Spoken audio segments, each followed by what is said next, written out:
Alors bon, on a compris qu'un nombre était divisible par un autre lorsque le reste de la division euclidienne valait zéro, mais est-ce qu'il n'y aurait pas des moyens de ne pas poser la division à chaque fois? Eh bien oui, c'est ce qu'on appelle les critères de divisibilité. Alors il faut les connaître par cœur d'ailleurs. Euh, je ne vais pas les démontrer, les prouver, vous expliquer d'où ils sortent, parce que ça prendrait trop de temps. Donc il faut les accepter, on en reparlera peut-être si on a le temps en classe. Et en tout cas, il faut les apprendre, les connaître et savoir les appliquer. Donc je vais parler de D. D, je vais dire que n'importe quel nombre imaginable va être divisible par D. Et vous avez vu que D, ça peut être 2, 3, 5, 9 ou 10. Il y a 5 critères à connaître. Donc quand est-ce que je peux savoir à l'avance qu'un nombre est divisible par 2, donc sans poser la division euclidienne? Eh bien, c'est quand le chiffre des unités est 0, 2, 4, 6 ou 8. C'est ce qu'on appelle être un nombre pair. Donc celui-là est très simple. Par 3, un nombre est divisible par 3, sans avoir besoin de poser la division euclidienne. Si, alors là c'est un petit peu plus étrange, la somme de ces chiffres, donc vous voyez le nombre est constitué de plusieurs chiffres, bien sûr, comme n'importe quel nombre, vous prenez chacun de ces chiffres, vous les ajoutez entre eux. Si le résultat est lui-même divisible par 3, alors si en fait dans le résultat il y a encore beaucoup de chiffres, vous pouvez encore les ajouter entre eux. Eh bien, vous savez que le nombre d'origine l'était. Par 5, un nombre est divisible par 5 si le chiffre des unités de ce nombre est soit 0, soit 5. Et non pas enfin, pardon, un nombre est divisible par 9 si la somme de ces chiffres est divisible par 9, c'est la même idée que pour 3, sauf que c'est pour 9. Étrange hein, que ces deux-là fonctionnent de la même façon. Alors évidemment, ça s'explique très bien, hein, mais bon, on n'a pas le temps. Et enfin, un nombre est divisible par 10 si le chiffre des unités est 0. Alors juste, si vous voulez un tout petit exemple au passage, si je prends 174 par exemple, on l'avait déjà rencontré lui, vous voyez qu'il est divisible par 2, bah oui parce que le dernier chiffre c'est 4, c'est un nombre pair. Est-ce qu'il est divisible par 3 ou par 9? Et ben pour ça, je dois ajouter les chiffres entre eux, donc vous voyez que là j'obtiens eh bien 12. Ah, 12, c'est dans la table de 3, je le connais ça. Donc 12 est bien divisible par 3. Et bien donc ça veut dire que 174 était divisible par 3. Vous voyez, sans poser la division, je le sais. Par contre, il n'est pas divisible par 9, parce qu'il aurait aussi fallu que 12 soit dans la table de 9, soit un multiple de 9, ce qui n'est pas le cas. Donc par contre, pour 9, c'est raté. C'est pas divisible par 5, puisque ça se finit ni par un 0 ni par un 5, et donc évidemment, c'est pas non plus divisible par 10.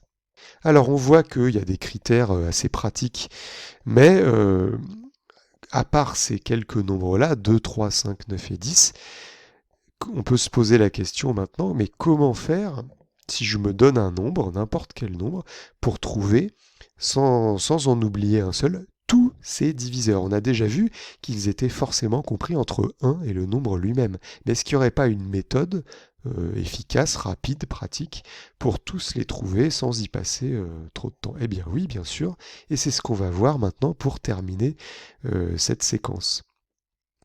Donc j'ai pris un exemple classique, 60, parce que vous allez voir, 60 est un nombre qui a beaucoup de diviseurs. Donc la méthode, c'est de faire deux lignes. En fait, on va séparer, on va tracer un trait.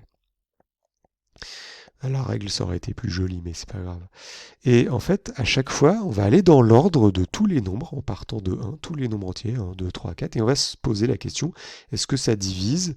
Est-ce que c'est un diviseur de 60? Alors vous savez que normalement, il faut poser la division, mais peut-être que si on y arrive de tête sans la poser, ce serait pas plus mal pour gagner du temps. Alors pour 60, c'est pas trop compliqué.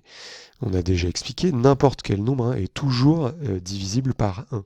Donc je vais noter ce 1, ce premier diviseur en haut. Si vous voulez, la ligne du haut, ce sera les diviseurs. Et à la ligne d'en dessous, juste en dessous, je vais marquer les quotients, en essayant de les faire de tête si je peux. Donc 60 divisé par 1 est égal à 60. Il reste 0 bien sûr. Donc rappelez-vous, au tout début de la vidéo, j'avais justement dit que quand on était dans ce cas-là, le quotient était en fait lui-même un diviseur. Vous vous rappelez, donc en fait 60 est aussi un diviseur de 60. Gardez ça en tête. 2. Alors 60 divisé par 2, ah bah oui, ça marche, c'est un nombre pair.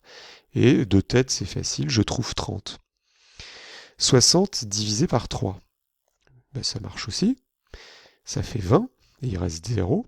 Parfait, donc 3 est aussi un diviseur de 60. 4, 60 divisé par 4 égale 15, et il reste 0, merveilleux. Ça fonctionne bien.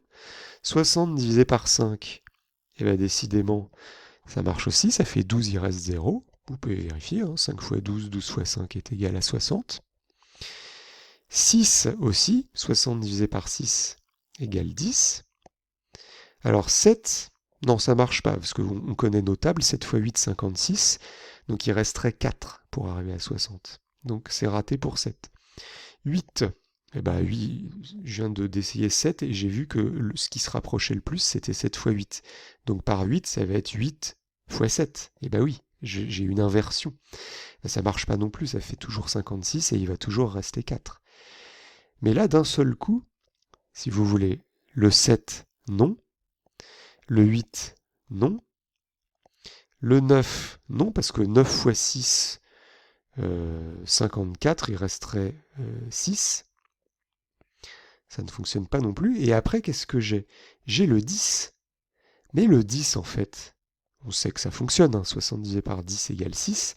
Mais regardez, on reconnaît qu'en fait, on avait déjà trouvé ça. C'est simplement l'inversion entre le diviseur et le quotient, entre le 6 et le 10. Donc en fait, quand j'arrive là, je sais que c'est terminé. J'ai pas besoin de continuer de chercher.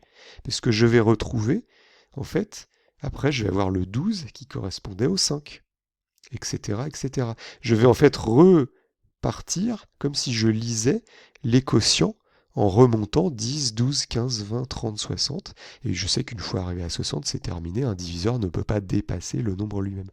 Donc tout ça pour dire qu'en réalité, il y a un moment, il faut être malin, il y a un moment où on sait que c'est fini. C'est pas la peine de continuer. Et ce moment, en réalité, je finis mon petit ménage, c'est que quand vous voyez que un nombre, par exemple, vous arrivez à 8, de toute façon, quand vous faites 8 fois 8, vous avez 64. 8 fois 8 est égal à 64. Vous aviez 8 fois 7 est égal à 56, vous saviez que c'était pas possible, parce qu'il restait 4. Je vous rappelle que votre cible, c'est 60. 8 fois 8 c'est égal à 64, vous dépassez la cible. La cible, c'est 60. Dès que quand vous multipliez un nombre par lui-même, un nombre entier, bien sûr, vous dépassez la cible que vous cherchiez à atteindre, bah c'est que c'est terminé. Ça sert à rien d'aller voir plus loin. Donc retenez bien ce critère, puisque finalement, ça vous fait gagner énormément de temps dans vos recherches. On arrête la recherche dès que le produit d'un nombre entier par lui-même dépasse le nombre cible. Ici, 8 fois 8 égale 64 dépasse 60. Donc quand vous arrivez à ce stade, c'est terminé.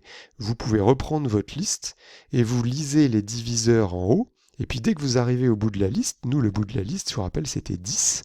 Vous retournez à la ligne du dessous où vous aviez vos quotients qui en fait sont eux aussi des diviseurs. Et vous relisez à l'envers et vous retournez jusqu'à 60. Donc voilà votre liste de diviseurs. 60, vous voyez, c'est un nombre qui a beaucoup de diviseurs. C'est peut-être d'ailleurs pour ça que, parenthèse historique, il a été choisi par les Babyloniens des milliers d'années avant Jésus-Christ pour leur système de numération, qui nous reste encore aujourd'hui quand on parle des heures, des minutes et des secondes. Et oui, dans une minute, il y a 60 secondes, et dans une heure, il y a 60 minutes. Mais bon, tout ça, c'est une autre histoire.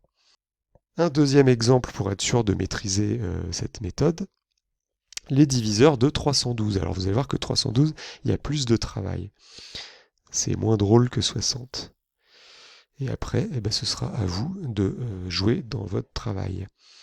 Alors, je recommence. 1, je sais que ça marche à tous les coups. 312 divisé par 1 égale 312. Ensuite, 2.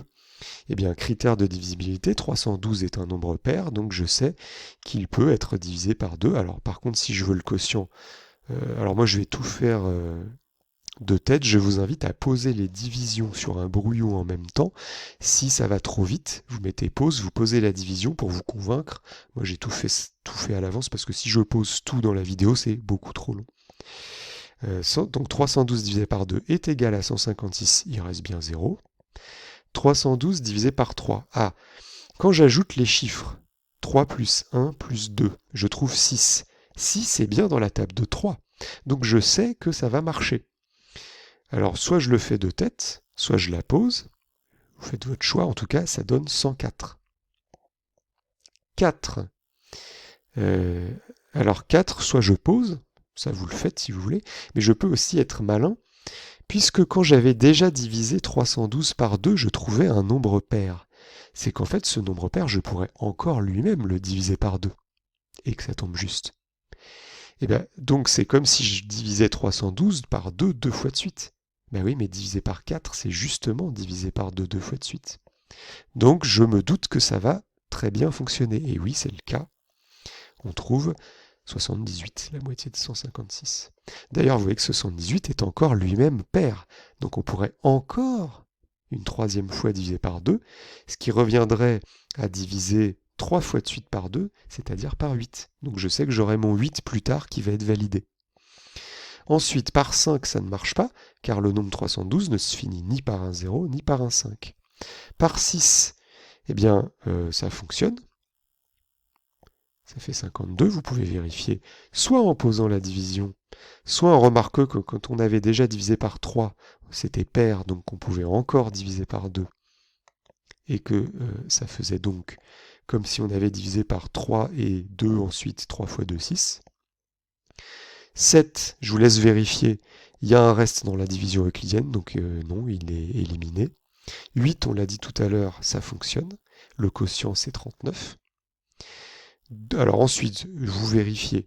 9, la somme des chiffres est égale à 6. 6 n'est pas dans la table de 9, donc 9, ça ne fonctionne pas. 10, ça ne fonctionne pas car ça ne se termine pas par un 0. 11, je vous laisse vérifier, poser la division, ça ne fonctionne pas. 12, ça fonctionne. Et le quotient vaut 26. 13, ça fonctionne, et oui, on pourrait se dire, il n'y a pas de critère, mais quand on pose la division, eh ben, on voit qu'on a de la chance, le reste vaut 0 à la fin, ça vaut 24. Alors, vous voyez, à chaque fois, là, le diviseur et le quotient qui lui correspond, vous voyez que ça se resserre de plus en plus. Vous vous rappelez l'explication sur 60. À un moment donné, quand ça se croise, c'est que c'est fini la recherche. Et vous savez que la technique, c'est de multiplier un nombre entier par lui-même. Donc là, on peut peut-être déjà essayer. Par exemple, si on fait 13 fois 13, 13 fois 13 est égal à 169. Ah, on n'a pas encore dépassé 312, donc il faut continuer à chercher. Alors, 14. 14, ça ne fonctionne pas. Et au lieu de poser la division, ce qui est long, pénible et fatigant, on peut se souvenir qu'on avait éliminé 7. Vous vous rappelez, le 7, ça ne fonctionnait pas. Mais puisqu'on ne peut pas, 7 n'est pas un diviseur de 312, eh bien en fait, tous ces multiples, donc 14 par exemple, ça ne peut pas fonctionner non plus. Sinon, si on pouvait diviser 312 par 14, on pourrait d'autant plus le diviser par la moitié de 14 qui ne vaut que 7. Mais comme on ne peut pas, eh bien, on ne peut pas par 14. Donc à chaque fois que vous avez éliminé un nombre, retenez ça aussi, vous éliminez tous ses multiples.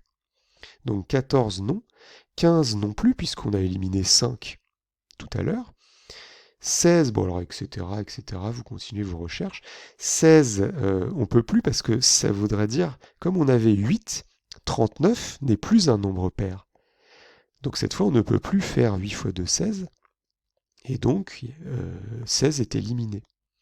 Alors là, vous voyez, on commence à avancer quand même. On en est à 16. 16 fois 16, on vérifie de temps en temps qu'on n'a pas dépassé la cible. 16 fois 16, 256. Bon, on l'a toujours pas dépassé. Alors on essaye 17. 17, il n'y a pas d'astuce. Vous êtes obligé de poser la division. Ça ne marche pas. 18, on avait éliminé 9. Donc 18, c'est un multiple de 9. Il est éliminé aussi.